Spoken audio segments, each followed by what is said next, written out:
సుంకరి దూరంగా నిలిచిండి ఆకాశము వైపు కన్నులెత్తుటకైనను ధైర్యము చాలక రొమ్ము కొట్టుకొనుచు, దేవా, పాపినైన నన్ను కరుణించమని పలికెను. అతని కంటే ఇతడు నీతిమంతుడుగా తీర్చబడి తన ఇంటికి వెళ్ళెనని మీతో చెప్పుచున్నాను. తనను తాను హెచ్చించుకొనువాడు తగ్గింపబడుననియు, తనను తాను తగ్గించుకొనువాడు హెచ్చింపబడుననియు ప్రభువైన యేసు పలికిరి. ఇతడు ఒక పాపి అయినను ఇతనికి దేవుని సన్నిధానమును గూర్చిన భయముండుట చేత దేవాలయము దగ్గరకు రాకుండా దూరముగా నిలుచుండెను.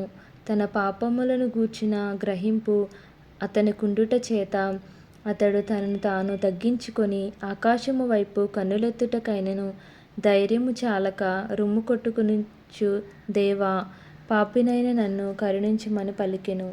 ఇతడు పాపిష్టి వాడైనప్పటికీ తనను తాను తగ్గించుకొనుట చేత దేవుడు ఇతని ప్రార్థన ఆలకించి, పాపిగా వచ్చిన ఇతడు నీతిమంతుడుగా తీర్చబడి తన ఇంటికి వెళ్ళుటకు సహాయము చేసిరి.